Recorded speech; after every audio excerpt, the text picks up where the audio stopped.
L'épisode 2174 de Demain nous appartient, diffusé le 2 avril 2026, s'annonce comme un tournant majeur dans l'intrigue actuelle. Entre tensions politiques, secrets embarrassants et intrigues secondaires bien dosées, cet épisode pose les bases d'une enquête captivante qui promet de tenir les téléspectateurs en haleine pendant plusieurs semaines. Dès les premières minutes, l'ambiance est donnée.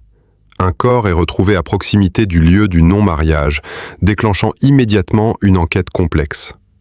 Le scénario frappe fort avec un élément classique mais toujours efficace, un délit de fuite, combiné à une liste impressionnante de 12 suspects. Et pas n'importe lesquels. Plusieurs visages bien connus du commissariat se retrouvent impliqués, ce qui ajoute une dimension émotionnelle forte à l'affaire. Parmi les éléments les plus marquants, la présence de Nordine sur la liste des suspects crée une tension particulièrement intense. Le fait que son propre père, le commandant Martin, soit chargé de l'enquête ajoute un conflit dramatique puissant. Cette dynamique familiale, mêlée à une enquête policière, est typique de la série et fonctionne ici à merveille. On ressent immédiatement le poids de la situation. Martin devra-t-il choisir entre son devoir et son fils ? Damien n'est pas épargné non plus, puisque Audrey figure également parmi les suspects. Cette multiplication des personnages impliqués renforce le sentiment de chaos et d'incertitude. Aurore, Manon, Bart, Erika ou encore Charles sont eux aussi dans la ligne de mire, ce qui donne l'impression que tout le monde pourrait être coupable. C'est un point fort de l'épisode, maintenir le doute sans jamais donner trop d'indices. Une autre piste intrigante concerne Victor. Absent de la liste officielle des suspects, il reste pourtant mystérieusement lié aux événements. Personne ne sait qu'il est passé à la bergerie, ce qui ouvre la porte à une hypothèse inquiétante. Et s'il était le chauffard en fuite ? Ce genre de suspense implicite est particulièrement efficace, car il pousse le spectateur à s'interroger au-delà de ce qui est montré à l'écran. Quant à la victime, tout semble indiquer qu'il pourrait s'agir de Nolan, le professeur de Krav Maga de Manon.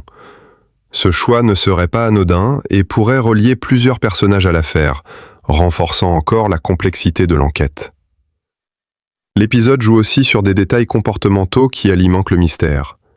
Nordine, par exemple, présente une douleur à l'épaule suspecte alors qu'il allait parfaitement bien la veille. De son côté, Violette adopte une attitude défensive et s'emporte contre Bastien lorsqu'il évoque la soirée du non-mariage. Ces indices subtils sont habilement disséminés par les scénaristes, qui prennent le temps d'installer une atmosphère de suspicion sans précipiter les révélations.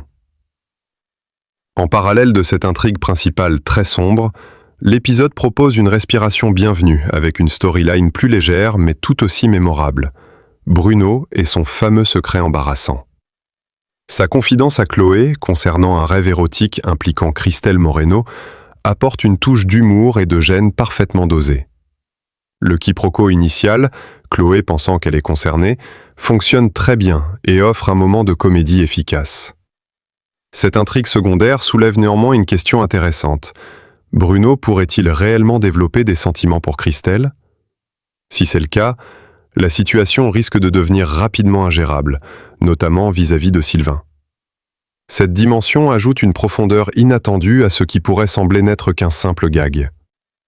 Enfin, l'épisode continue de développer en filigrane l'arche autour de Milo. Alex, de plus en plus intrigué par ce jeune garçon, poursuit son enquête.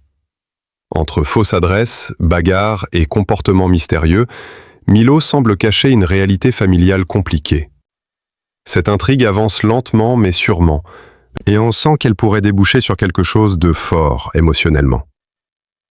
Côté rythme, l'épisode est particulièrement réussi.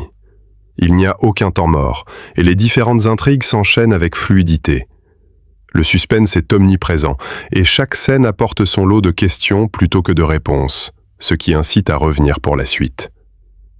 En conclusion, cet épisode 2174 de Demain nous appartient est une excellente mise en place pour une nouvelle arche narrative.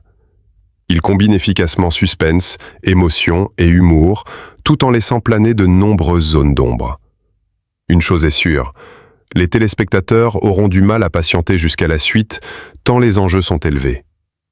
Et vous, qu'avez-vous pensé de cet épisode ?